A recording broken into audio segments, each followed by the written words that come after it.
What's up, everybody? How you doing? It's Mike Watson coming to you live from the studio basement in Columbus, Ohio. Above me is my home. This is the basement. It's in the basement. It's called the studio because all my crap's here. It's what I do. Yay. So I did these push-ups yesterday, and then I got on the elliptical for the first time yesterday. And I said, I was free today. I'm not. I have an episode. I'm completely delirious. This working out thing, it's a punishment. I'm trying to use it as a motivator to help you guys laugh and get some joys out of watching me pass out and faint from doing push-ups in order to get your money to increase my Kickstarter. But yeah, I'll be working out. Right now, we're only up to 10 push-ups. In case you're some of you are new here and you're like, well, what's going on, man? What are you talking about? I don't even know what this show is. Oh, well, that's easy. I am on Chat and Draw. My hat's crooked. Is it crooked? There it goes. Moana, what up? Them arms, I'm starting to feel it a little bit, when you haven't done push-ups for a little bit or a while, and then you get on elliptical as well. But this is Chat and Draw. This is a show where I sit down on the virtual art table drawing, and across from me, I talk to somebody who has something, who has an IP, who has a comic book character, who has, some designs, who has a store, who has an idea. And we talk about it while I draw it on the show, hence the show Chat and Draw.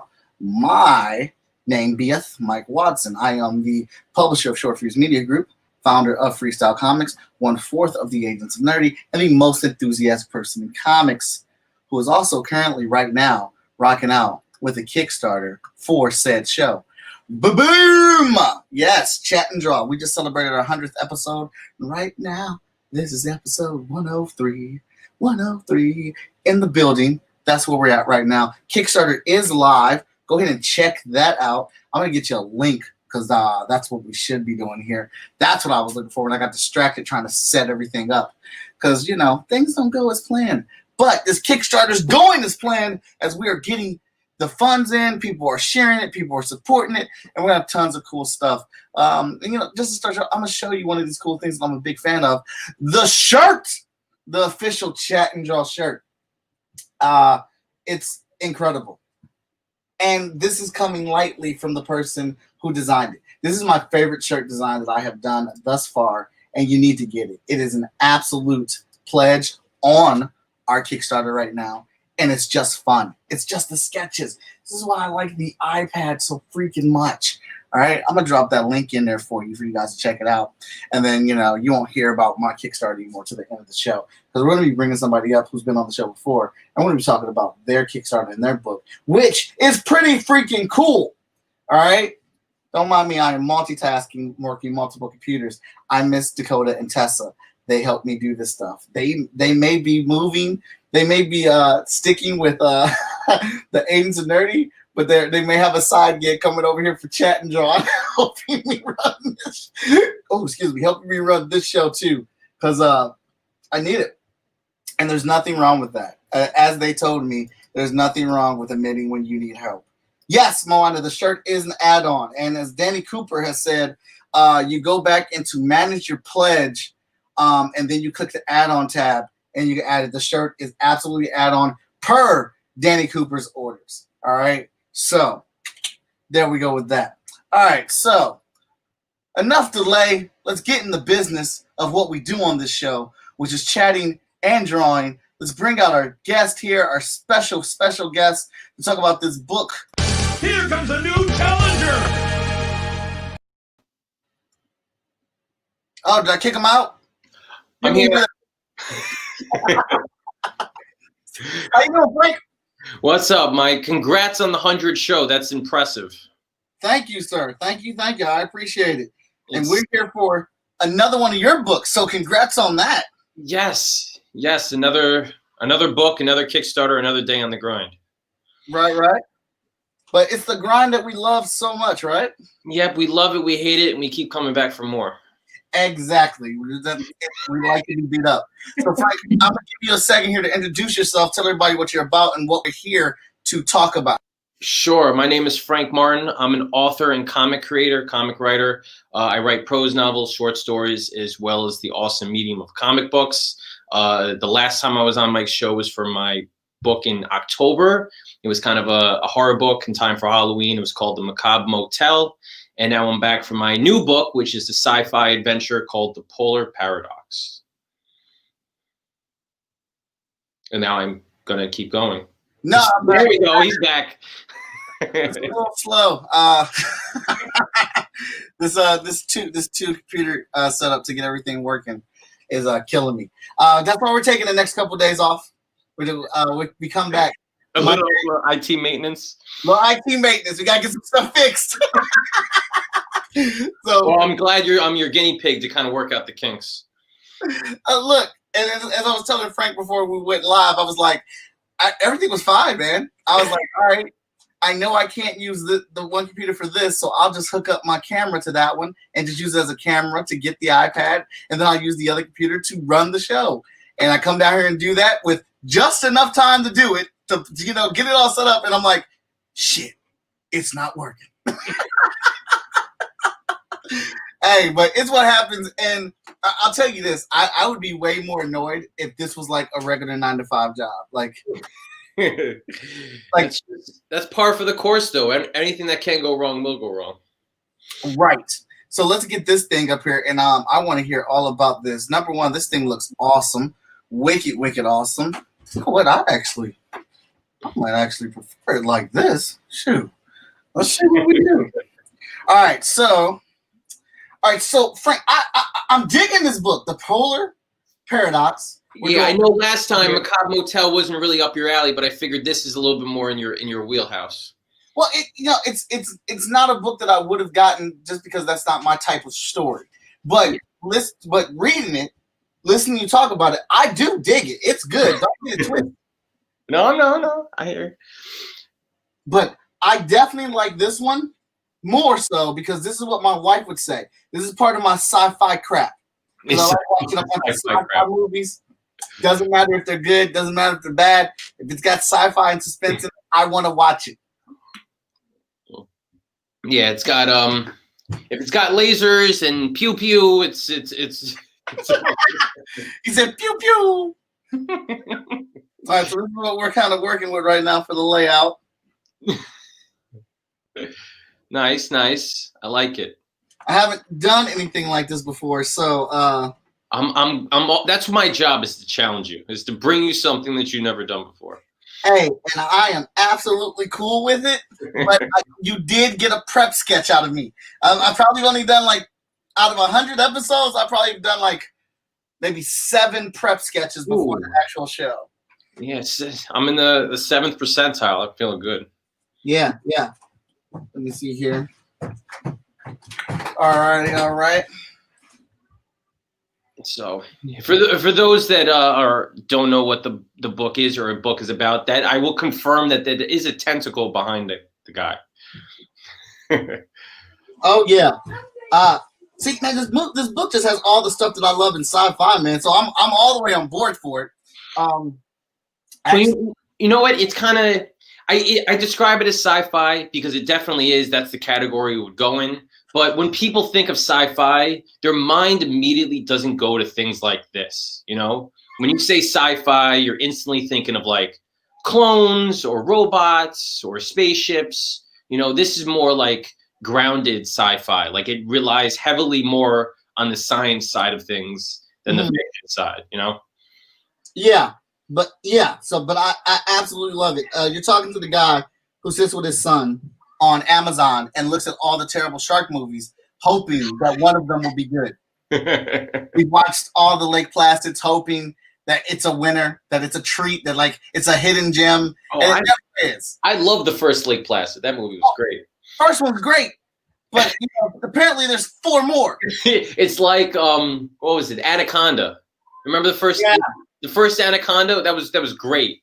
It was a great movie, and then they just decided to make sequels because nobody can get enough big snakes. Yeah. So it would be fine. If you guys just put the production behind it, I'd be good with it. Because some movies, what is it? We fell into sea monster movies. I don't know if that was on purpose, but yeah. some of the things you got going on here, it definitely strikes some of that for me, which is one of the reasons I like it. There's a giant freaking squid that gets electrified by, takes on some jellyfish and they electrocuting hell out of this thing. And I'm like, if I was underwater and I saw that, I would just die. I would just die in my suit. Like, it's done. There's nothing to be done. Like, dude, that panel was crazy. Like, I had to flip back a couple times. Wait, is that another squid? No, it's the same squid. It's electric. It was crazy. You know what? When you're writing this thing, and I'm sure when you're drawing it, you're thinking, I got to make this story as crazy as possible. But you never actually put yourself in your character's shoes and think like, what would somebody actually be thinking if this was happening right in front of them? Right. So yeah, you're definitely right that if that spectacle, giant squid getting electrified by a bunch of jellyfish was unfolding before you, you might be crapping in your scuba suit. Dude, it's like the depth of space, like of the water.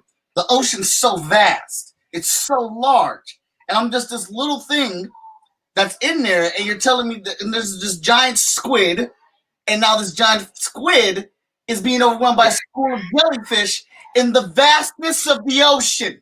Well, you know what? That's one of the appeals, I think, of the book is that it's actually, I ripped this story. I won't say rip it. This story was inspired by a National Geographic article I read that was pretty much about the same thing. It was a bunch of scientists dig a hole in Antarctic sea ice and they go diving into this uncharted part of the ocean off of the coast of Antarctica. Nobody's ever been there. Nobody's ever documented the sea life that was there. And they were taking pictures of brand new species that went off on bizarre evolutionary paths. So it's grounded in science. It's grounded in reality. Yeah. So, and that's what's so wild about this thing. I looked it up. It said 95% of the world's oceans are unexplored. Nobody's ever been there. So, and unlike space, which is huge and nobody's ever been there, people know the ocean. They've been to the beach, they put their feet in water. So it's definitely more familiar. And that's why it can be all the more harrowing. Frank, did you say 95? Yes. Yeah, I ain't never going in the back in the water. I believe that's correct. Let me see. Let me just confirm it with a quick Google search. How much of the ocean have we explored? 5%. It's done. No, you're done. Even if that wasn't true, even if that was a lie, even if that was an exaggeration, the lie is more interesting than the truth. I'm done. I'm not getting in the water, son. Yeah, just 5% of Earth's oceans have been explored and charted, especially below the surface. Dude, that's crazy. That is crazy. I mean, when you think of what we're doing today in 2021 with science and technology, and that only 5% of the ocean has been charted and explored, it's kind of wild. No, that's absolutely wild. Like, why are we even looking at space right now? We still got 95% of the water unexplored. We haven't even been in our own backyard. Right. Oh no. Yeah, so that's crazy to me, man. I'm good. I'm all the way good. My wife, when I first met her, she's kind of gotten over this a bit, but she was one of those people that she could go swimming in a swimming pool because it's clear and you can see the bottom. But she can't go swimming in a lake just because you can't see what's below you. You can't get over that mental image that there's nothing down there, but you just can't get over the fact that there might be something. Frank, why are you lying? There's something down there. There's a lot of shit down there. You just made a whole book about it. Then told me it was grounded in reality. There's stuff down there, Frank, and I ain't trying to see it. You know what always freaked me out? And you might like this. You ever play for the old N64 game for Star Wars, Shadows of the Empire? Yeah. There's an underwater mission in there where you have to fight it kind of reminded me of the monster that was in the garbage chute in episode 4, with the tentacles. Yeah. And so there's a mission in there where you're swimming in water and there's tentacles that reach up from the bottom of the water. So it doesn't really scare me enough not to jump in a lake, but that's every time I swim in a lake, that's what I'm thinking of, that there's just some tentacles that are just kind of going like there from that monster that are just going to wrap you up and pull you down. Finally, you and I see eye to eye. Like, this is all I'm saying, Frank. Like, and now you finally put truth to word. We're good. We're good. I Brad says- my Brad family, really enjoyed, my family has had a lake house for a bunch of years, uh-huh. and so that's where I'm getting a lot of these images from. And I actually wrote a prose novel. It came out last year about a lake monster that lives in this lake that I grew up in, and so I have that actually as an add-on as part of the campaign. So yeah, I'm all about. I don't know. Maybe I got a thing with water monsters. I don't know. Oh, you do.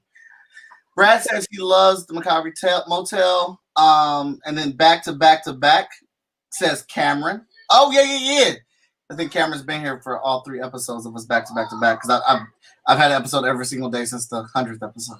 Oh, working overtime. And thank you, Brad.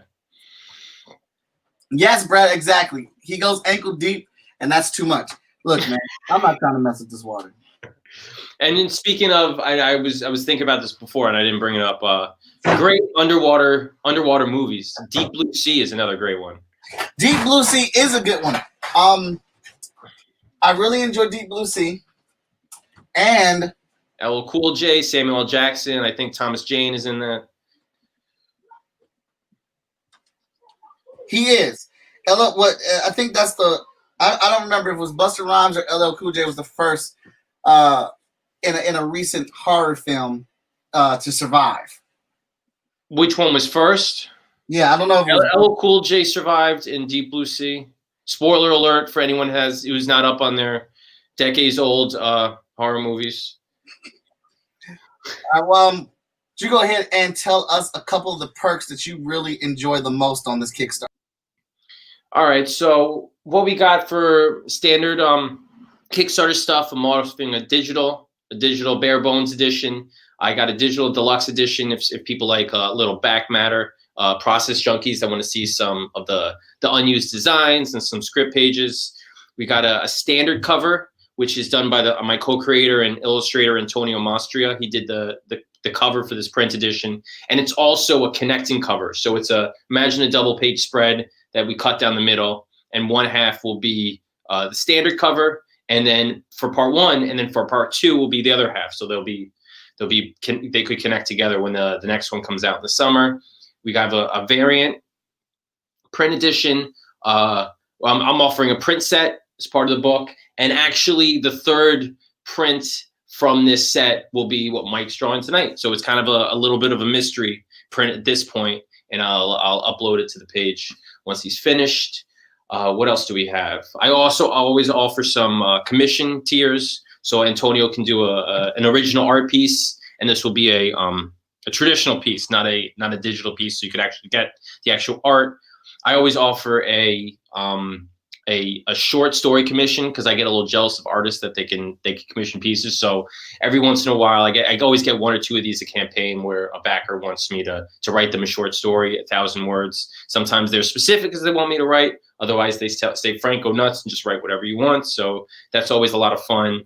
We have original pages from the book that are available, and also where is it? Make 100. I took advantage of Kickstarter's Make 100 event, and I printed up face masks using one of the designs for the helmets. So, oh, that's cool. That's cool. So it's like a scuba mask. It's kind of cool, yeah. But I was gonna talk to you, surprise you with this, Frank. I don't know what you think about this. I don't know if you can still add on. I know you're doing commission tiers, but I was gonna say, if you want, man, if you have somebody that wants to get a commission from me, I can be one of your commission options, and I'll bring you and that person on the show and draw their commission live on the show. I love it. Yeah, so if you want to throw that on your tier for a commission thing on your tier, I'll throw it in there as an add-on. Yeah, and I'll include it as an update, and that will definitely be cool. And we'll talk more about that later. Yeah, right here live. We just did that right here live on the show. Yeah, and that was spontaneous. Yeah. Well, I'm actually and I hope you don't mind. I may be taking a little bit of liberty with the costume here. You do you, man. But as I was laying this out, man, I was really enjoying it, and I was like, I realized I've really done nothing underwater, like really. Mike, I just want to let you know that if you change the costume, it's not canon officially. Cool. It's not. It's we've gotta say that. That's our disclaimer. Yeah, this thing is pretty fun to draw, and I'm really digging these characters and this story. So, how did this start? What's the origin for this? Thanks, Katie. I appreciate you. So, I was tabling at a local convention a couple years ago, and Antonio, who's the illustrator co-creator, he was walking by. You know, he was just attending. He wasn't really tabling or anything. He saw some of my books, and he said, "I'm an illustrator. I'm an artist." I think he went to the Kubert School of Art too, and he said, "Would you be interested in working on a project?" I said, "Sure. We could just spit some ideas back and forth and see if anything comes together." And I had one idea that stuck with me. As I said, this was from a National Geographic article, and I'm one of these writers that always keeps a running list of ideas. You know, I never throw anything away. And one of the ideas I kind of pitched to him based on his style was this underwater adventure book. And he said, "Sounds kind of cool. Let me come up with some designs." So he came up with a bunch of designs for suits and stuff. And I actually sent him a bunch of screenshots from this National Geographic article as far as settings and animals is concerned. And I said, go nuts, go just let your imagination run wild as far as one of these things are going to look like. And before we know it, a story was evolving. His designs were getting more solid. And a couple years later, here we are.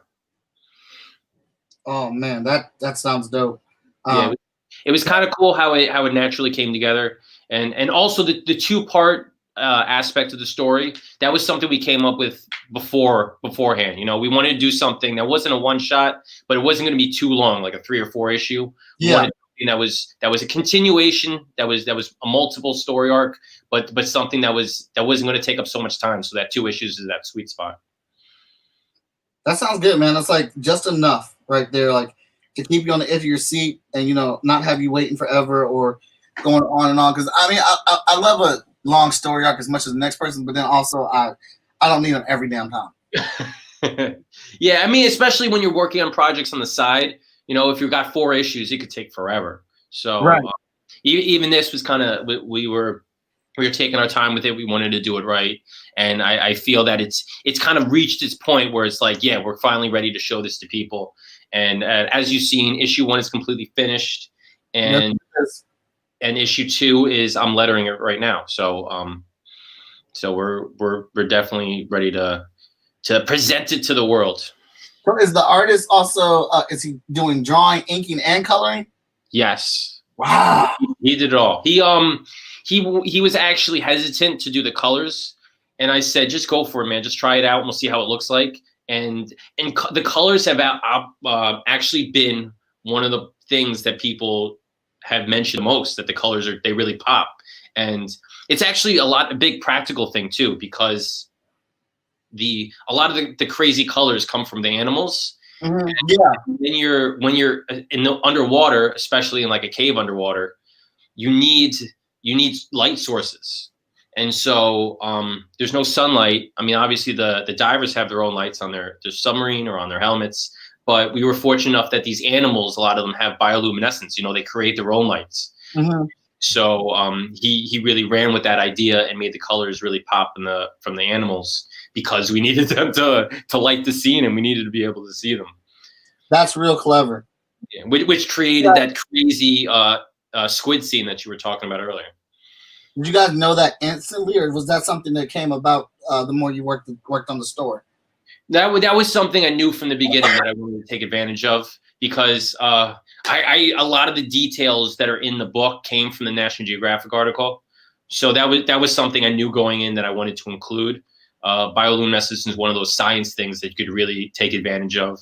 And there were also other crazy details, like in real life, the scientists went to Antarctica. They went in the winter time, and the ice was frozen, and they cut a hole in it to dive. And then they went to get all their equipment to get ready, and then the ice refroze before they had a chance to jump in the water. Oh. So we're never going to get in that water. Frank, Forgot to nab your actual, because you just launched the Kickstarter today. The link. Yeah, today. Yeah, I actually tend to launch my projects like late the night before because I like to just hit launch, and then go to sleep, and then wake up with a couple of backers. It makes me feel good. So, Okay. so yeah, today was really the first day of pushing it and campaigning and bombarding Facebook and Twitter with a million posts telling people how awesome I am. Do you have the link? We need to post the link so people can get to it. Yes. It's I'll just post it. I'll put it in the private chat. It's it's a bit.ly link, so bit.ly /polar paradox. If you really are that dedicated and want to type it in. Yeah, I think you have to copy the link. I think they have to copy that link for the bit.ly link to work. I've tried to type them out myself, and they wouldn't go to wherever it is. But if you put it in a private chat, like you said, I'll be able to share it on Facebook, Twitch, and YouTube. Like so. Katie says, that sort of lighting would be so much fun to color. Brad has just backed you. Oh, thank you, Brad. And while we're playing games, where we at? That's the bit.ly? That's the bit.ly. Did it work? Did I type it out right? Yeah, I was just checking to make sure it popped up everywhere. And then I myself am going to go there and make a pledge. Oh, thank you. I wanted to save mine for doing it on the show. You wanted to make it dramatic. Yeah. You Frank, you understand me. You get it. Thank you. And it wouldn't be proper if we didn't plug your own Kickstarter too. You got a great concept. I'm really awesome that you did all these shows and you're able to take advantage of it and put it together in an actual product. Thank you. Y'all plugged it in the beginning to get it out the way here. But I really dig this book. So do we have an expectation or time frame of when this is going to come out with the second issue? Summertime for us. All right, for us Northern Hemisphere people. It would probably launch in like July or June or something like that. So. Oh shoot! All right, you got 21 days here. Oh, we both got the same goal. Let me back. Hold up. All right, Frank, talk to me about these pledges. See, which one am I going to get? That's up to you. That's up to you. I have a good sweet spot is the $15 one, because then I have the print copy, but I commissioned one of my buddies to make Lane Thomas to make a theme song for the book. I did that for the Macabre Motel. I think I'm gonna do that for all my projects. I like the theme song, the music. You know, even if nobody grabbed it, it makes me feel good. You sold. That's the one I just clicked on. I am done. Look at this. Good to know my inner salesman is still at work. Hey, it's always got to be working there, buddy. You got me. You got 15 choppers out of me. I just hit the pledge. Hey, follow my lead, y'all. Go over to this man's Kickstarter. Check it out. The link is in the comments. Andrew Duggan just backed you. Oh, thank you. Thank you. I used the theme song part of the music for both my video, and then right above the preview pages on the page, I actually have a little video that just plays a clip of the music. It's pretty cool. He combines the mystery aspect of the story and the adventure, the underwater aspect of the story. So it kind of feels like it's got a little bit of a James Bondy aspect to it there, you know, when the underwater, when people are going underwater, they get that James Bond Thunderball theme music. I think he did a phenomenal job. I love his music. He always sends me stuff and says, "Let me know if you want to make changes." I'm like, I'm always like, "It's done. You're finished. You don't need to do anything." Dude, I'll tell you right now, I'm having a lot of fun with this. That's what I'm here for. I'm here to just, I tee him up and you knock him down. I dig it. I can mess with that. A little bit of my own variation on the suit, but for the most part, I'm there with most of the design. Yeah, it looks like you so we had a design like that for the suit, you know, this was one of the scrap designs for the face mask, one of the scrap designs for the helmet. Mm-hmm. It looks like you did that a little bit. And what we ended up doing was he got rid of that because we wanted to show the full face of the character. You know, we wanted to see the whole emotion. So it was that the helmets really just became one big glass piece, which is cool. Oh man, this is fun. This is fun.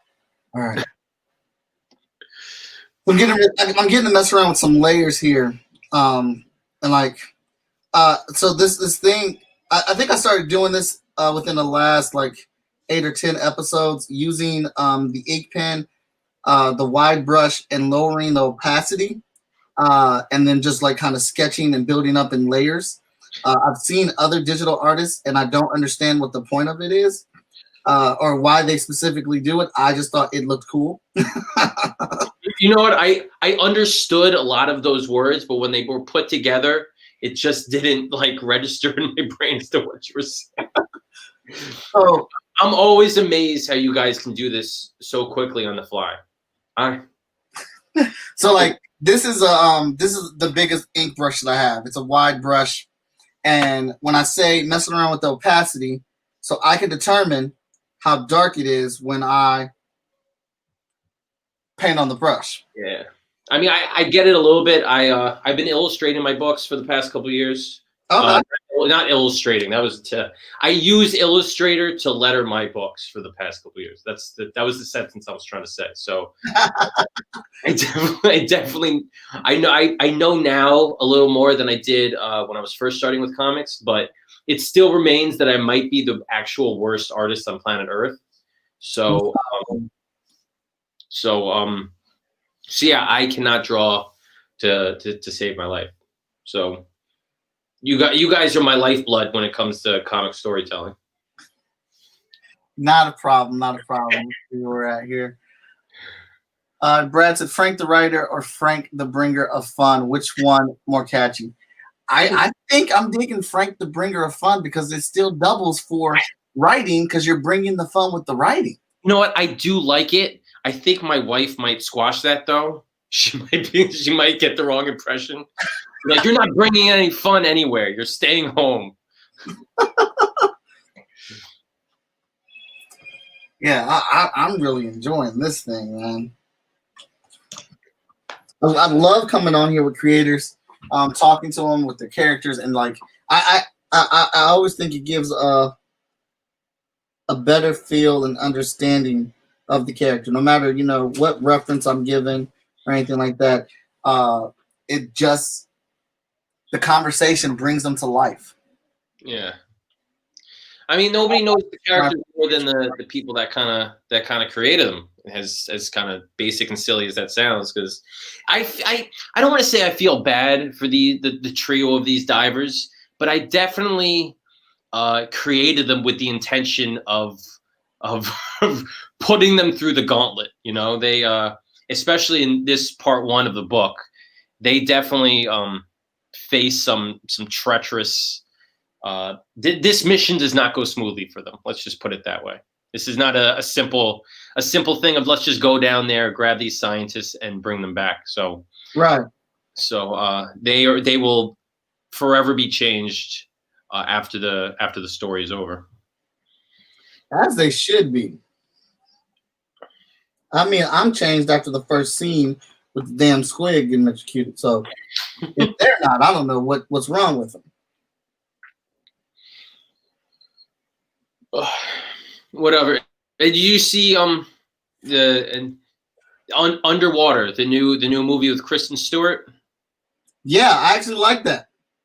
You know, I liked it because it was 90 minutes long. That's why I liked it. Because I think it was like just the right length.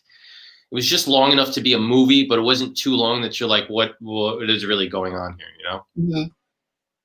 And you could tell right now at the beginning that they're like really going to get into the action of it. With the movie is about an underwater like station, like a mining station that gets attacked or that has a catastrophe, and the catastrophe happens like within the first 3 minutes of the movie. Mhm. So like they didn't waste any time with characters or setup or anything. They're just like, we're gonna get into it. We're gonna get the ball rolling.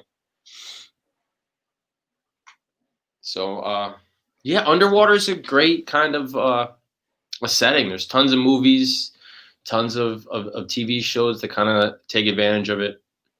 Yeah, I thought it was real cool. Like I said, it was just enough science. And I think you're right. The length of it, it realizes what it is. And before we can really question it, it says, oh, wait, too late, it's done. That's right. They're like, there's got to be a plot. You got Kristen Stewart in a movie with underwater monsters. There's some sort of plot hole here, and then the credits just start rolling. Right. But it was fun for what it was. It was fun, and I guess that's kind of what I want out of my sci-fi movies. I'm not looking for Emmys or Academy Award things. I'm just looking for some entertaining sci-fi flick. You know? I like it because with the filmmakers, when they originally go into making the movie, they really know what they're doing, because those exist too. You know, you got films like Gravity or Interstellar that kind of really hone in on, we're going to try to bleed an Oscar out of this sci-fi movie. Then you got others that just are like, yeah, just screw it. Let's just enlarge some shark brains and let them attack some people, you know? Exactly. Enlarge shark brains. That was the premise of Deep Blue Sea. Hey. So somebody had to pitch that movie. Somebody went into a studio and said, look, we're gonna just have a bunch of sharks and we're just gonna make them smarter and just let them run wild in a contained open ocean environment. And you're absolutely right. And they did. And I love them for it. Because like outside of Deep Blue Sea, the only other shark movie I like besides Jaws is The Shallows. I don't think I saw that one. That one's great. That one's actually really good. Like, it's not just a fun action movie. That one's actually really good and scary. Is it kind of a new one? Last 8 years. Yeah, newish. Yeah, new enough. I know there was another shark movie. They had The Meg. I didn't see that one with Jason. it's terrible. It was terrible. But it followed my rule. Like, if you're going to be a terrible sci-fi movie, at least let the production value and the special effects be top notch.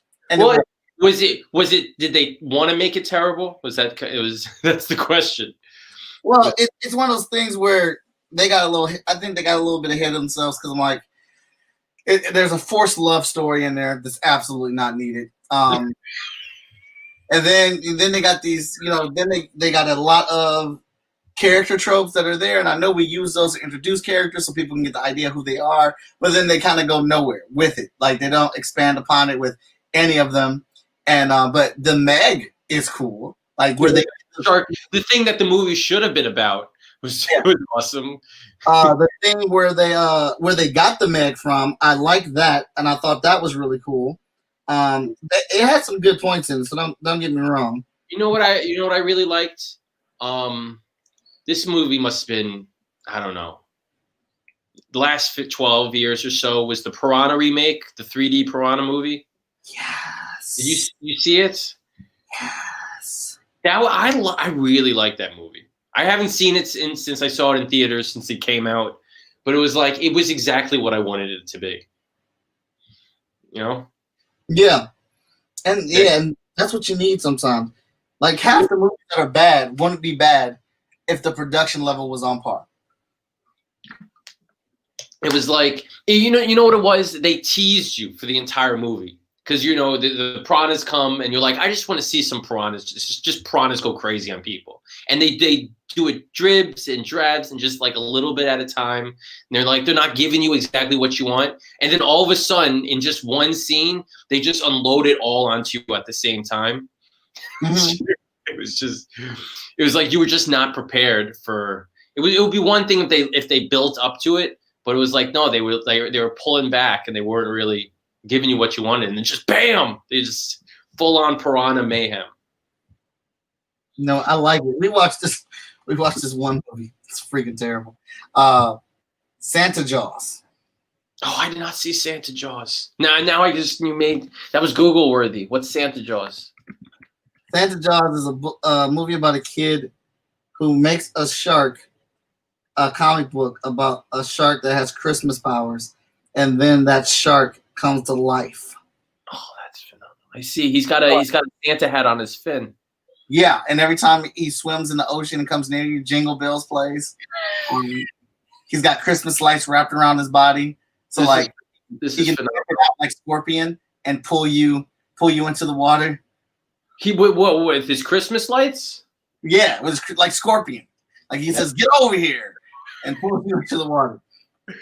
That's crazy. And what sucked is, or what was funny, the best thing about the movie is that the book was actually illustrated very well. That is pretty funny. I saw that reminds me of the horror movie Jack Frost. Mm-hmm. That was the thing is I don't know if they came out the same time, but there was two Jack Frosts, and there was one with Michael Keaton. Yeah. And that was like a family movie about a dad that comes back as a snowman and he kind of hangs out with his family and it's all nice. And then there's another Jack Frost movie about a serial killer that comes back as a snowman and kills people. So it's like two complete opposite movies that you might get confused if you try to watch one and you with the kids and the family. You're like, this is not exactly what we signed up for. You know. But that's one of those ridiculous ideas that were like, it's so bad we just have to do it. Well, it's like Sharknado, man. Yeah, Sharknado is reached a whole nother pinnacle of existence at this point. Dude, I freaking love it because it only got a sequel because it was buzzing on Twitter more than anything in the world. It's kind of been elevated above pop culture at this point, you know. Yeah. I've never seen it. I have not dove headfirst into the world of Sharknado yet. Oh, well, you need to. Me and my kids and I did, and it's a venture. How many? They have like 4 of them or something, right? No, man, there's 6. No, you're wrong. They made 6 of them. And what kept me coming back to it was actually the shark kills. Ian Ziering, or whatever his name is, he does one epic shark kill every movie. And, like, you never know how it's going to go down. But you know, like, he kills tons of sharks. But you know there's going to be one ridiculously amazing Fast and Furious style shark murder from Iron Man.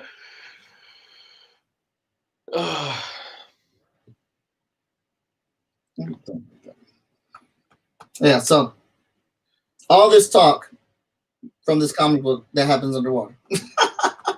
You know what? I was very impressed. I didn't realize how difficult drawing underwater would actually be, but Antonio, the artist, he really pulls it off because it's a lot trickier than it seems. Yeah. It's probably why I don't do it a whole lot. Katie says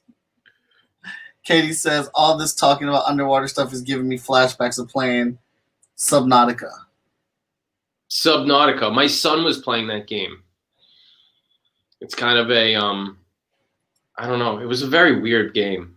It was like you're stranded on a planet and there's a whole bunch of water and you got to figure out ways to get off of it. I think, I don't know. I wasn't playing it. He played it. I had Xbox Game Pass during the pandemic. So I'm one of these people that I can't start playing one game until I beat the one before it. Mm-hmm. And he's not that. He'll play like a game for 4 days and he's like, all right, I'm on to the next one. I'm like, but you didn't finish it. How could you do that? He's like, I was just done. I wanted to do something else. I'm like, I don't know. Then that might just be my my gamer OCD. No, I absolutely know what you mean. With Game Pass, he had like 100 titles that he could just bounce back and forth from. I'm like, stop downloading games. Just friggin' pick one and stick with it. Yeah, because you're wasting space now, buddy. Yeah, you're definitely wasting space. So whenever I want to download something new, I have to bring them in here, and I'm sharing the hard drive too with my youngest that started playing video games. Oh, not my youngest, my middle kid. So I'm like, all right, are you done with this game? Can I delete it? No, you're not. You're not done with Lego Barbie. Okay, I guess I'll move on to the next one. Like, but one game I was very proud of. We all played together. It was the first game like we went through beginning to end. We played the entire story in co-op. Was the new Battletoads. Oh, okay. Wait, did you say the new Battletoads? The new Battletoads, yes. There's a new. I didn't know that was a thing. Mm-hmm. Was it good? It was good enough. I hear it. Okay. It was good enough. Yeah, they have side-scrolling, beat-em-up action. They had some of the racing where they have the whatchamacallits. I don't know. They're like speeders. Mm-hmm. And then they had a kind of a Space Invaders type like level. And it was good because even though my daughter, who's not really as good at games, she could just come along with us. You know, she didn't really have to hold her own. You know, as long as we were beating up all the guys, she was along for the ride. Yeah, that's cool. So it was like from the very beginning first level to the final boss, we kind of all played together, which was a good experience. And it's Battletoads. It's stupid. They're all named after skin rashes. So it's perfect humor for the kids. I did not know that. Yeah, there's rash, zits, and what's the last one? I'm gonna look this up now because it's gonna bother me. I'm gonna let you look it up because I want to know. Rash, zits, and I don't want to look at it. I want to know because I'm disappointed in myself. Rash, zits, screw it. Come on. Let's see. What are their names? Whew. Pimple. Oh my God. Don't you hate it when something? Brad said I went as far as buying the Archie versus Sharknado book. I didn't know that was a thing. Archie versus Sharknado? Yeah. I did an internship at Archie in college. That was an experience. Yeah. That was probably my most official comic industry job that I've had. This was before Riverdale and Sabrina. This was before they did those shows. They were trying to sell off some of their really old superheroes. Mm-hmm. Like back before they were Archie, they were a different company that had a whole bunch of kind of superheroes that are unknowns that people don't really know about. And they were putting together basically pitch packages of all the material. And that was one of the things that I was part of. I was working with them, like making photocopies and putting these packages together to send off to studios to try to option some of these characters. And they didn't really go anywhere because obviously we don't see them around. But I wish I was there when Riverdale was really taking off, because that would have been cool. Oh no. Oh, wrong computer. Where is my reference? There it is. Yeah, we watched the Riverdale TV show. I wasn't a fan. I didn't watch Riverdale. I've been watching Sabrina. I started watching with my wife. She was really into it for the first couple seasons, and then the new season just came on, which is the last one. And we watched the first 2 episodes together. And she's like, "I'm done with this. I don't need to see what happens." I'm like, "It's the final season. You're just not gonna finish it up. It's not like it's 20 episodes. It's just." And she said, "No, I'm good." But my geek OCD won't let me just like leave it alone. So I'm gonna watch it by myself now. What turned her off from it? I don't know. You know what? The episodes are long. Are they? They're hour-long episodes. Mm-hmm. I don't think they're 50 minutes. I think they're like 59 minutes, 58 minutes, which is a long time for an episode, you know? When you have a Game of Thrones and you have like 20,000 characters, it's easy to have an hour-long episode because you got so many characters. But when you only got like a dozen or so characters and they're all in scenes together, you really draw some stuff out. Also, Sabrina can be a real pain sometimes, a pain in the ass. She like does things that are against her best interest. I don't know why. Because I guess she thinks they're in her best interest, but she's like, they're terrible ideas, but she ends up doing them anyway and be like, it's gonna cause more shenanigans on this show because Sabrina decides to decides to make a clone of herself. It's like Man, then I would have been causing all types of shenanigans because I definitely want to make a clone of myself. This workload. Yeah, I know that would definitely be awesome. But I haven't seen. So we stopped in the middle of the episode. We were actually gonna before I came on the show. We were gonna we were eating dinner and we were streaming. We were watching the latest episode. And what she does is she has two boyfriends that are very different. Mm-hmm. They both broke up with her. So she decides, I'm just going to make my own boyfriend. She like takes the best parts of both boyfriend, and she starts making it. And I'm like, this is a terrible idea. You know that this is going to become like a plot point, that this is just an awful idea. And I didn't get to see what happened because my wife is like, I'm done. I don't need to see what happens here.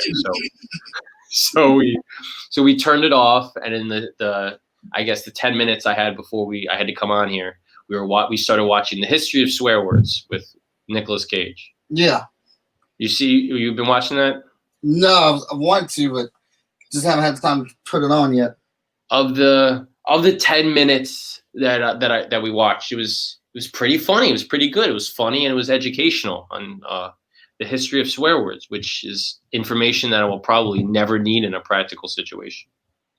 Oh, you're gonna need it. When I get on Jeopardy? No, I mean, like, what has Netflix become but constant conversation topics for us? That is true. It's what? It's small talk fodder is what it is. Yeah.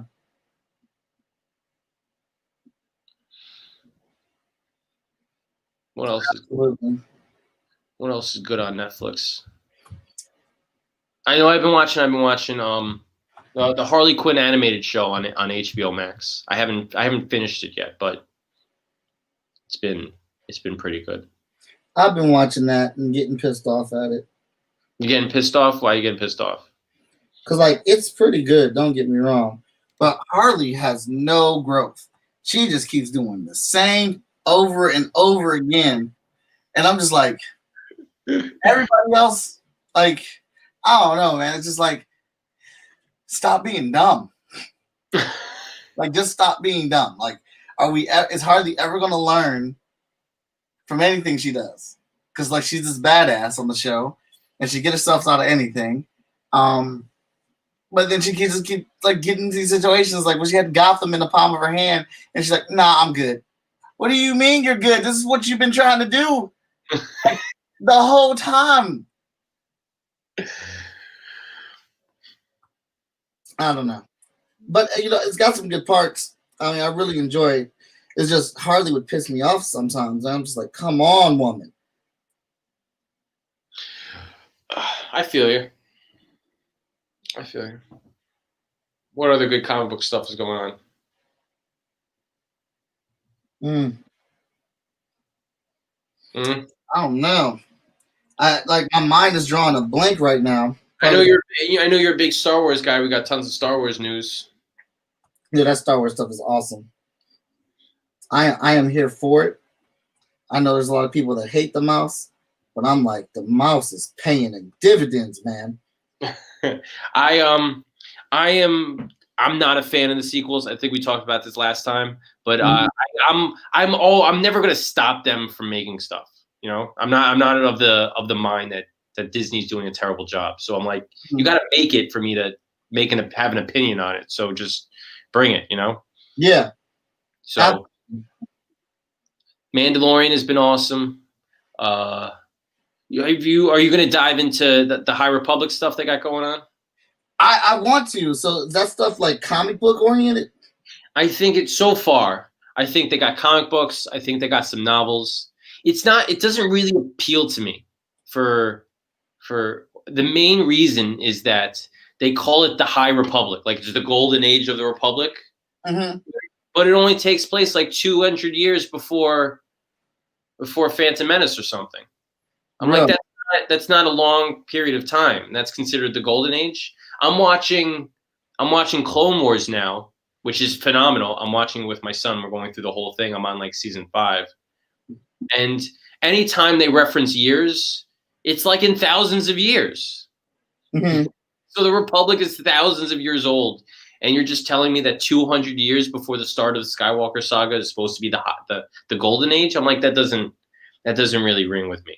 I think they're doing it because they want it to be far enough away for them to say that it's a different era, but close enough that they can have plot lines and characters that might, or at least family members that might transfer over to what people know, which is, I don't know, to me, it would seem lazy. So I'm turned off by it.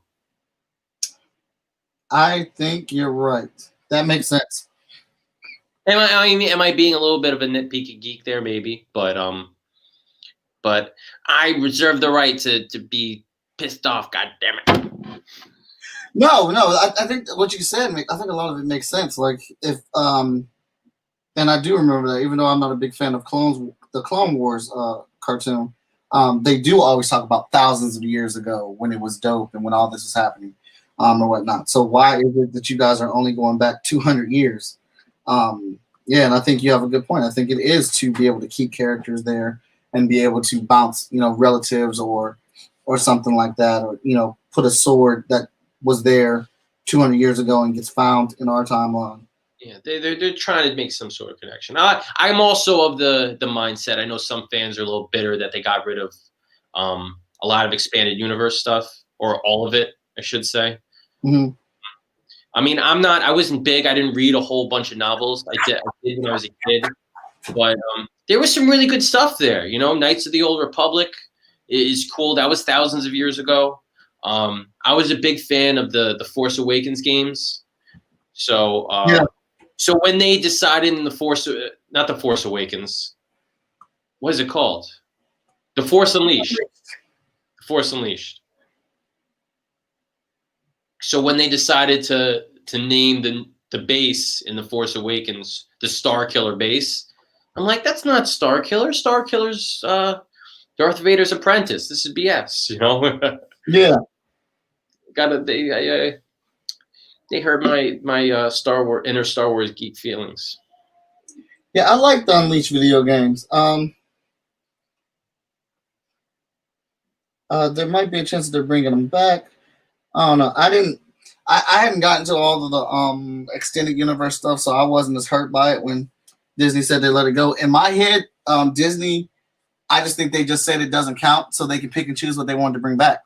I think they wanted to be in control of, because they want to make their own story. Like they bought this thing, they own Star Wars, and I think they wanted to make a trilogy that they thought that they could do right. And there's some things of the new trilogy I like. There's some things I don't.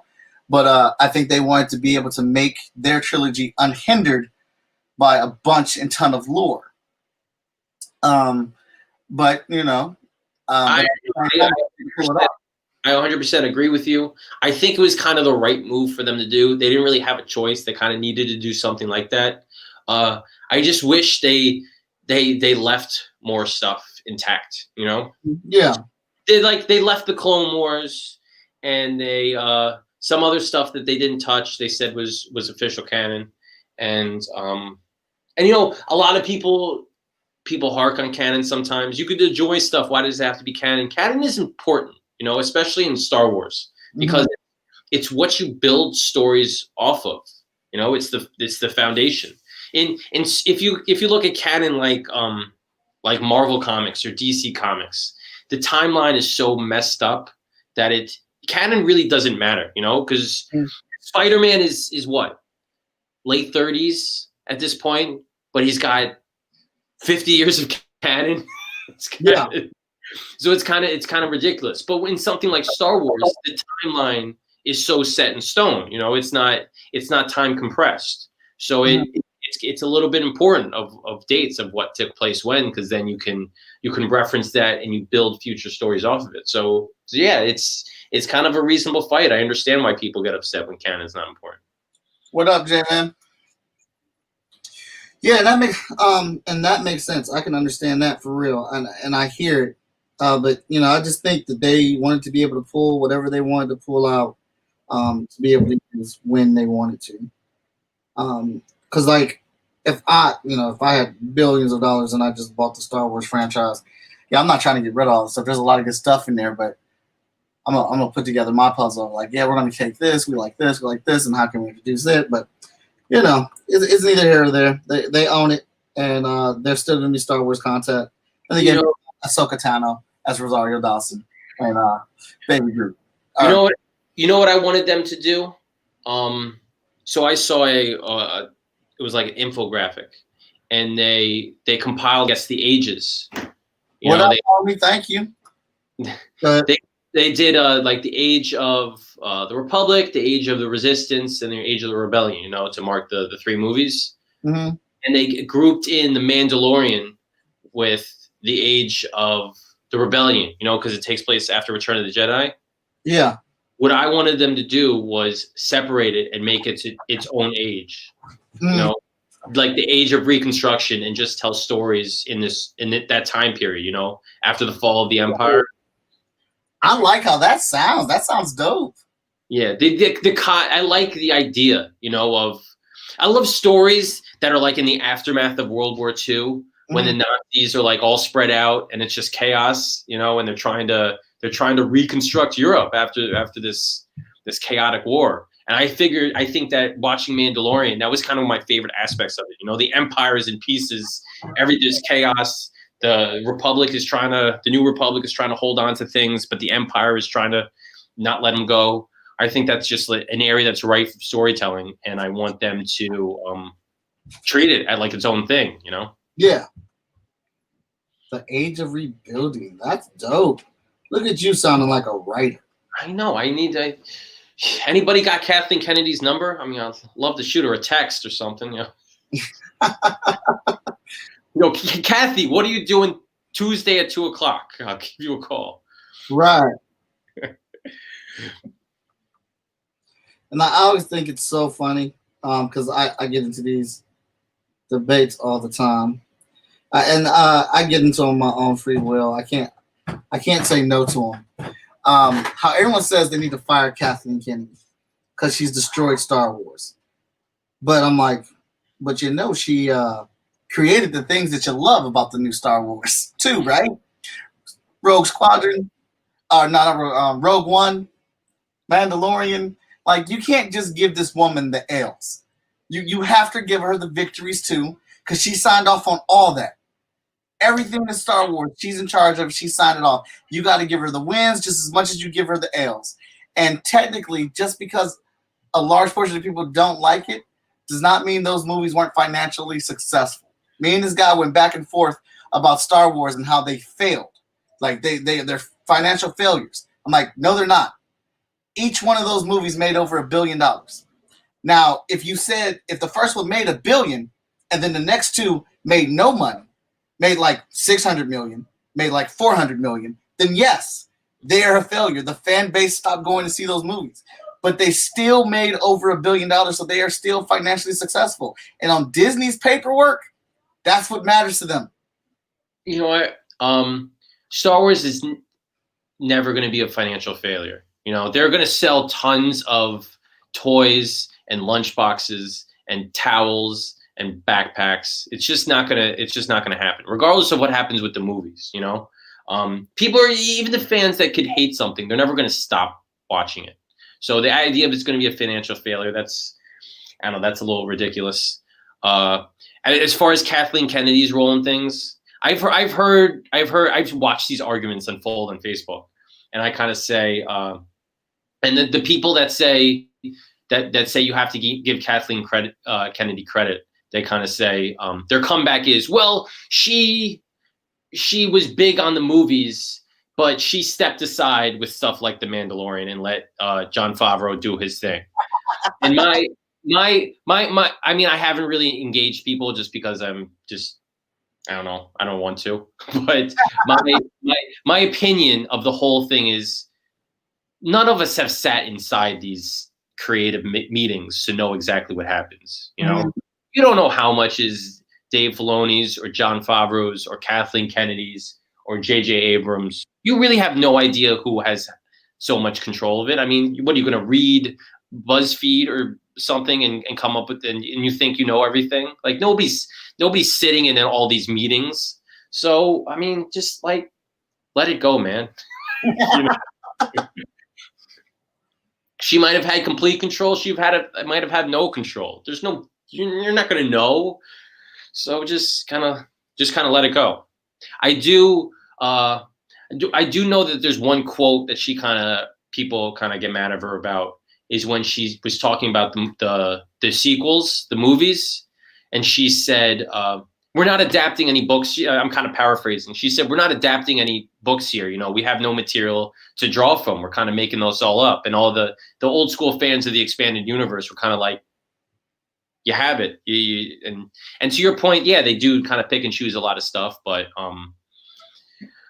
I don't know enough about the subject to kind of have an opinion on her or what she's done. And at the end of the day, it's more Star Wars. You know, I don't like the sequels, but they're there, and they're going to keep making movies, and I'm going to keep watching them. And the next time I'm at Disney World, I'm going to walk through Galaxy's Edge. So, right, it's all good stuff. And me more so saying, you make a valid point. We don't know how much creative input each person has in it, but my only thing is Kathleen Kennedy's in charge.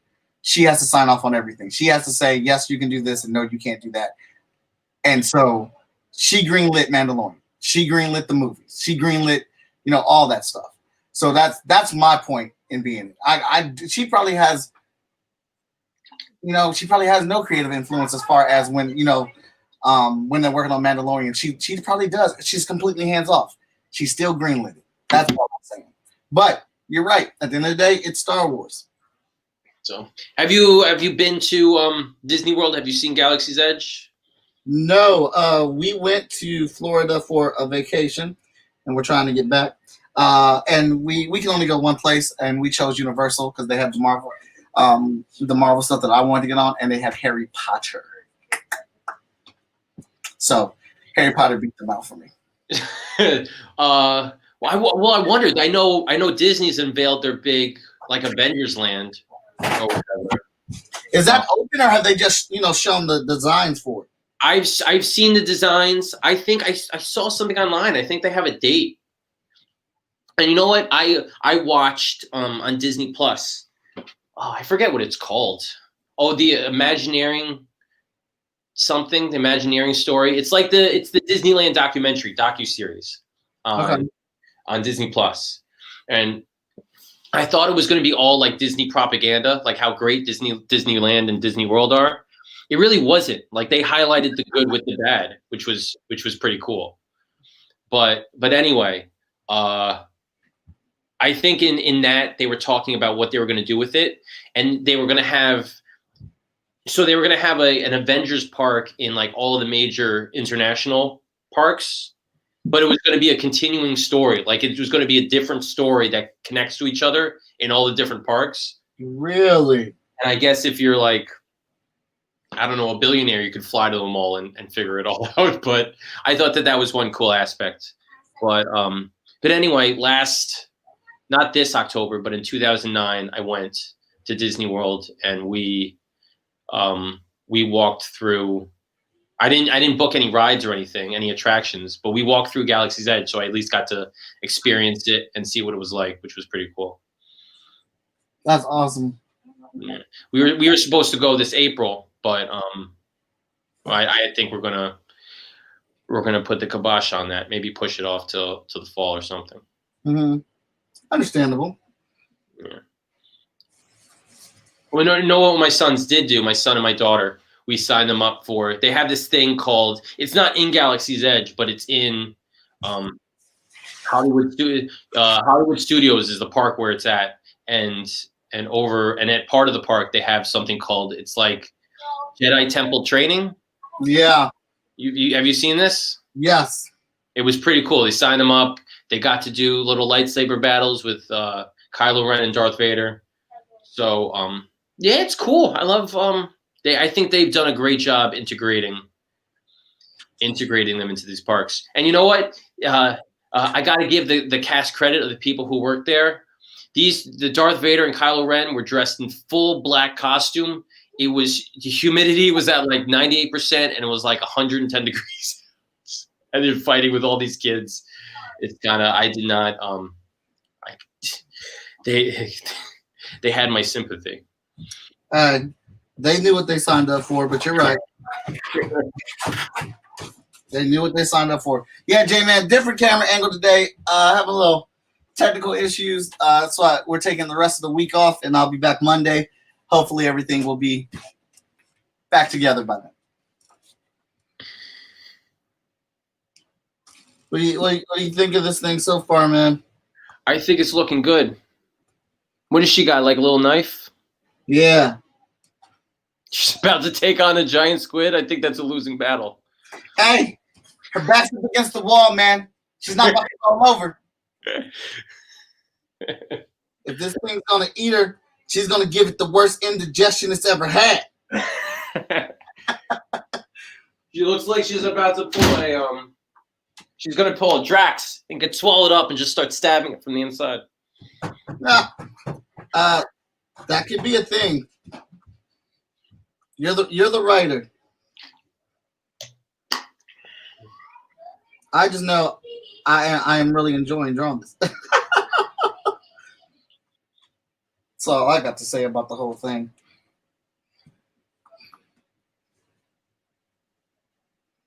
Let's see here.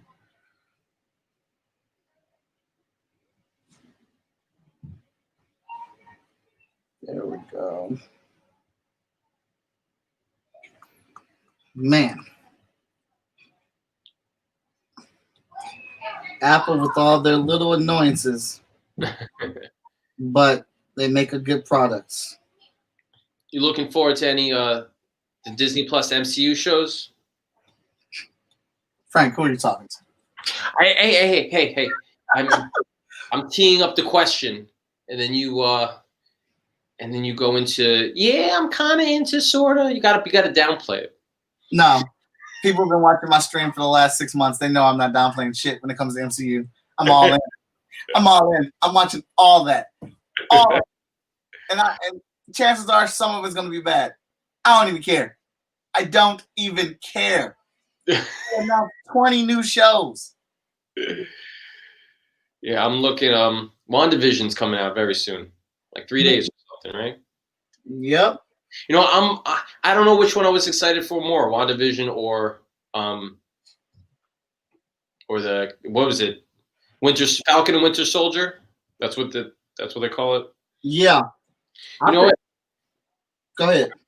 I was really looking forward to Falcon and Winter Soldier, and then they pushed it back, and now I'm really excited for WandaVision, and I didn't know which one I was excited for more, and I just realized that I'm excited for whichever one is closest to release date. Yeah. I feel you. And then I think I'm excited for it too, but I think my son's most excited for What If. I kind of explained it to him, like what it was. That's going to be pretty cool too. I'm majorly excited for She-Hulk. And I'm excited for She-Hulk because they are putting it abominations in it, which means they're acknowledging the Incredible Hulk, because I love the Incredible Hulk movie. I think it's good, and it needs to stop getting played. Because when did they never acknowledge that it was acknowledge it? They just never reference it, right? It was, yeah, like when in Civil War, when old dude's talking about all the destruction the Avengers have done, and he's like, no one says you destroyed Harlem. You destroyed a whole college. Oh, thank you. You destroyed a whole college, man. You brought tanks, guns, and missiles in the middle of the city, and 2 green behemoths. Wreck shop. You don't get to check us on our thing. You had a personal vendetta with a green guy. We're out here saving the world. Nobody checks him at all. And then it's just not acknowledged as in references or points or anything like that. But then a lot of the MCU fan base disrespect that movie, and in my opinion, I'm like, what else did you want? No, I'm with you. I'm definitely with you. I think that was Iron Man gets a lot of credit for launching the MCU, but Incredible Hulk doesn't get a whole lot of credit for continuing it. You know? Yeah. This was back before we had Endgame or Civil War, and the fact that we were looking for anything, any sort of connection. And the fact that Tony Stark walked into a scene, the fact that he made a cameo was like a huge deal. I think people are forgetting that. They've been spoiled. People have been too spoiled. They have been. Like, I mean, I don't know what you wanted from an Incredible Hulk movie. It's a big green guy who gets angry and punches another big thing in the face in the middle of the city while destroying everything around them. That's exactly what you got. There is one scene in The Incredible Hulk that sold me on kind of superhero movies. The fact that they can, like, up until that point, I mean, Iron Man was very good, but I was very hesitant on whether or not they could pull off a believable superhero movie and make it like awesome. And the scene where before he becomes the abomination, what's his name? Emile Blanc. I can't say his name. I'm terrible with names. So don't ask me. Abomination. Marvel. I love it. I can hear your key. Emil Blonsky or something. His name is Emil Blonsky. Yeah. So Tim Roth's character, when before he becomes the Abomination, and he's just a regular super soldier. He starts fighting the Hulk, and General Ross is like, he's doing it. He's actually doing it. He's fighting the Hulk. I was like, that fight, even though it was very basic, it was very simple. It proved to me that, look, you have a regular dude who's a super soldier who's going toe to toe with the Hulk. It was awesome to see. It was awesome to look at, and it really sold me that the fact that the MCU is going to be cool. They're actually going to bring Marvel heroes to life and have them duke it out on the big screen. Mm-hmm. That's a very valid point, man. I enjoyed that scene myself, but yeah, they made me see things, and I get it, man. I know, like, if people don't have it in their head, you need to get prepared. Like, you're not going to be blown away the same way we were in phase 1 through 4. It's just not going to happen because that stuff had never been done before. So we're going to get blown away, but in different ways because they have access to so much more now. So we're going to get more. And like the next Avengers movie is going to be ridiculous.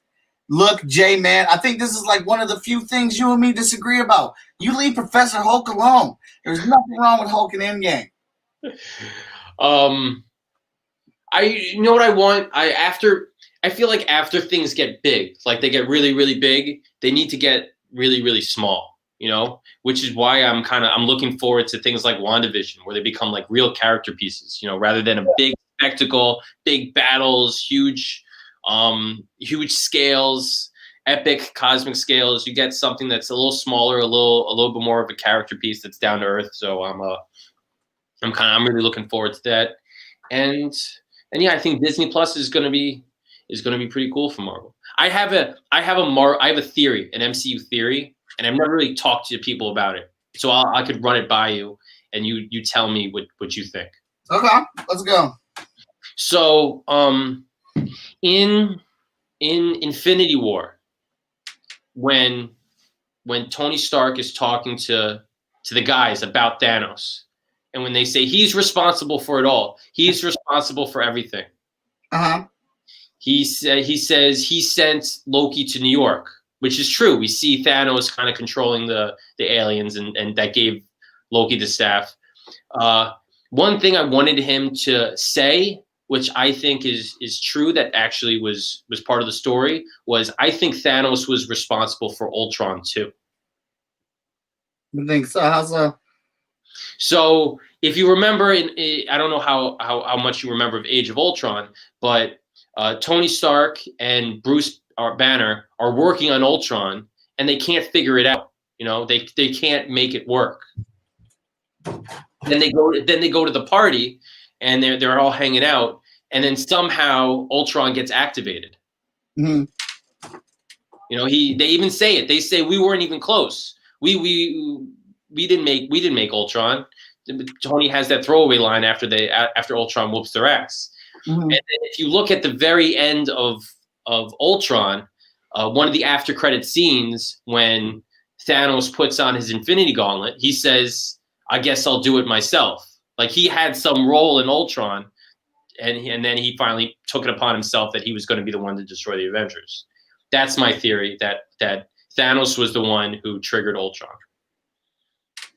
Well, there could be some meat behind that, because when Tony Stark meets Thanos, and he's like, "Oh yes, I know who you are. You're not the only one that's gifted with knowledge." So that definitely hints to that he is aware of Tony Stark. He's keeping an eye on Tony Stark. That he may have been in Tony Stark's business, and Yeah, that's my conspiracy theorist MCU geek theory. not a bad one. Not a bad one. That if I sit down with my wife and I try to explain it to her, she might have me committed. You're like, listen, you don't understand. Thanos made Ultron. Okay, honey. Yeah, sure.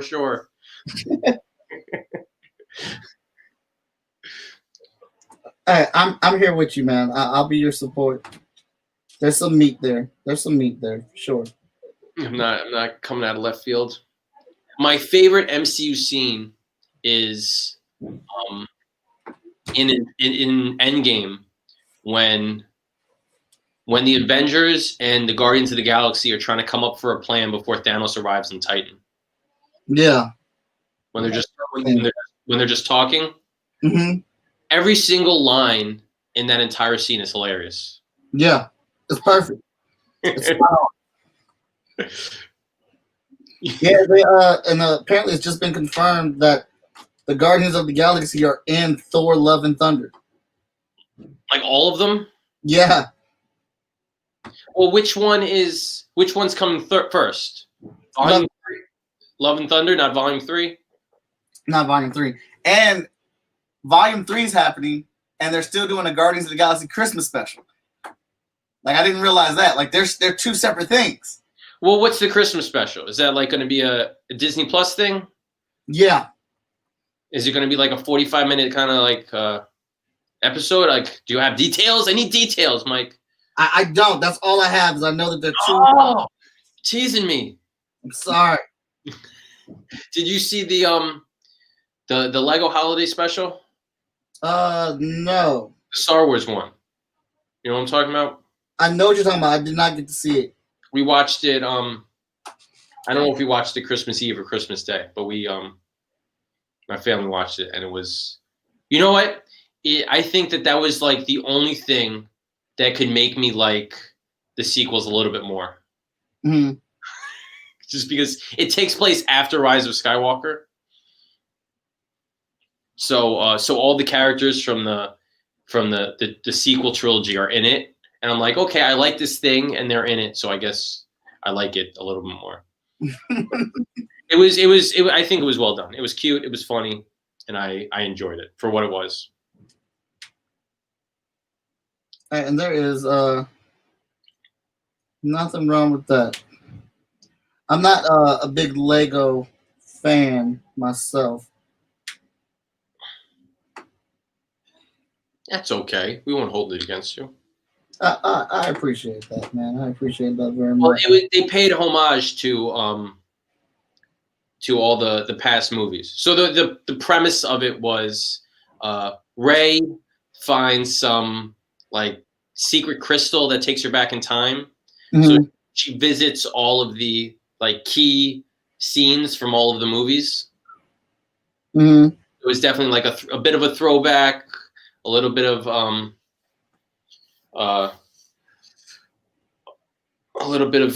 fan tribute to all the past movies, and it was cool. It was well done. Wow. I might have to check it out. I might. Because I'm still a fan of Rey and Kylo. Makes me upset because I wish there would be more content with them. J-Man, I hope so too. I hope Zack Snyder's version is better. Who's your banner pick? Bill Bixby, Edward Norton, or Mark Ruffalo? Mark Ruffalo. It was Edward Norton at first, but I've slowly got captivated by Mark Ruffalo. You know what I thought about? I had like an epiphany kind of a couple weeks ago. In Infinity War when they're fighting all of the aliens and Bruce is in the Hulkbuster and Thor shows up. Do you remember what he says? Oh no, you guys are in trouble now. He says, "You guys are so screwed now," or something like that. Yeah. Now, can you imagine Ed Norton delivering that line? No. So yeah, Ed Norton kind of would have changed the game a little bit for the MCU as far as the Hulk is concerned. I think Mark Ruffalo gives Banner a whole new dimension to the character. Ed Norton would have been a totally different Banner. Yeah, you're right. And you know, and from what I hear, rumor mill, that's the problem. Edward Norton likes to be in control. He likes to pretty much co-direct or whatnot. He likes to rewrite the scripts. And MCU has a very specific idea of what they want to do with the characters and where they want the characters to go, how they fit in. And I know they changed some of the archetypes or how the characters are. And that's so each character can have their own individual shine or whatnot. So they can each stand out in the moments that they need to stand out. So once, you kind of take some gravity of that, you see Edward Norton was not going to work with the MCU formula. But you know what? As you said, for what the Incredible Hulk was, Ed fit the bill, and he did a great job. I absolutely agree. He walked like a dork.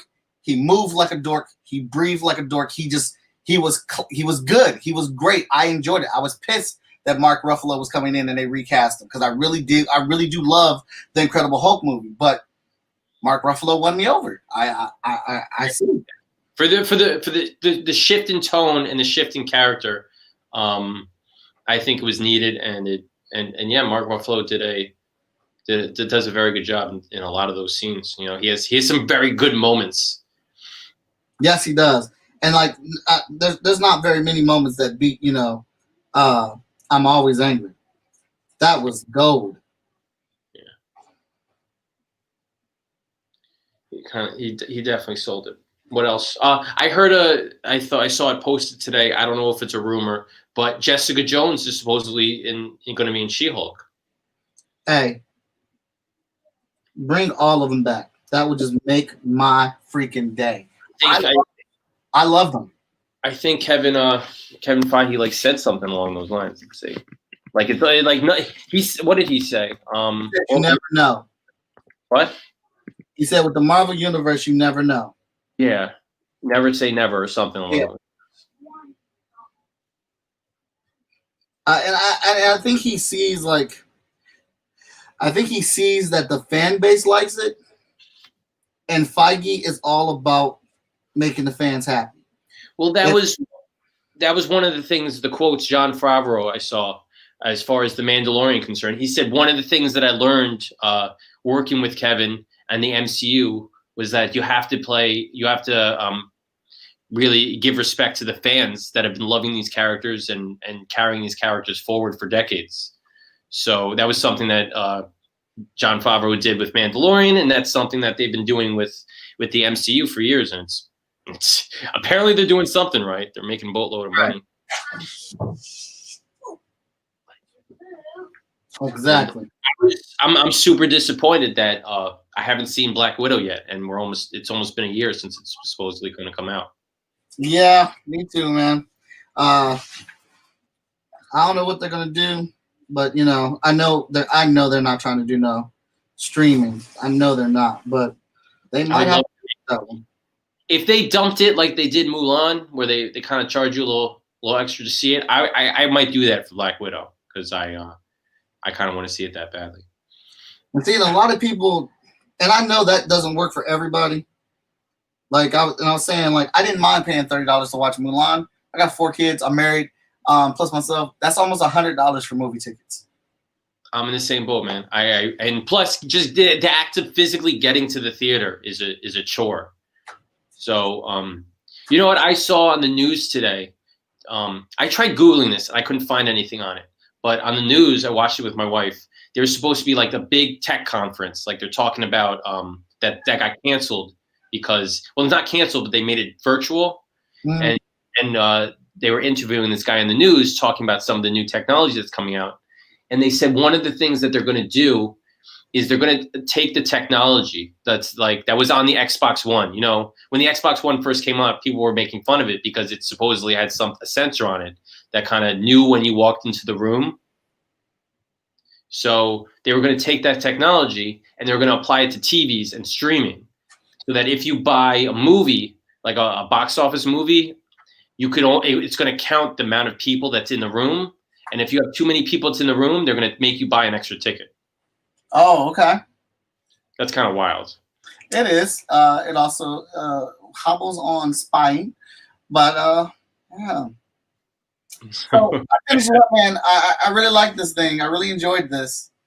This was super fun. I see it. It's going on all fast.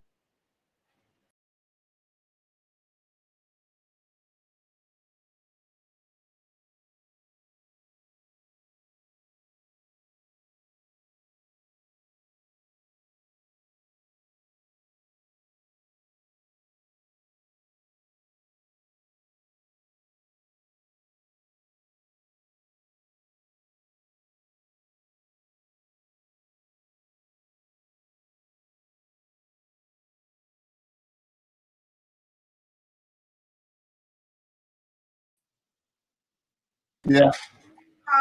Yeah. It wasn't going as fast as I thought. I just looked at the top. This piece took me a little bit longer, even though I sketched it out already. Well, let everybody know where they can find you, man. I'm gonna put your Kickstarter in here again, and tell them why they should pledge to your Kickstarter campaign. All right. I'm Frank Martin at Frank the Writer is my social media handle on Twitter, Instagram, and Facebook. You'll find me there. Also, frankthewriter.com is my website. You can sign up for my mailing list. Got tons of free stories that are on my website too. And you should pledge to the Polar Paradox because it's a cool sci-fi adventure. You into sci-fi like Lost in Space, old school Fantastic Four. Definitely give it a look because I think you'd like it. Awesome. Well, I'm gonna send this piece over to you, man. This is yours to do what you want. This was super freaking fun. I like this a lot. This one is one of my favorites. I appreciate it. Thank you. No problem. Well, everybody, check out his Kickstarter. All right, go over there, find something that you like. If you're tight on funds, give $1. Dollars don't hurt. Dollars flow just like the rest of them. And if you have pledged already, or you can't afford to pledge, then give them a share. Sharing is caring, and we appreciate it. And after you get done checking out his, check out mine. Help us get these goals. Help us to keep creating. Want to thank everybody for tuning in. We are going on I won't be back till Monday. We got to get some of this stuff figured out here, what's going on. And I'll catch you on the next episode. I want to thank Frank for coming on here with me, man. I appreciate you. And everybody else, stay epic.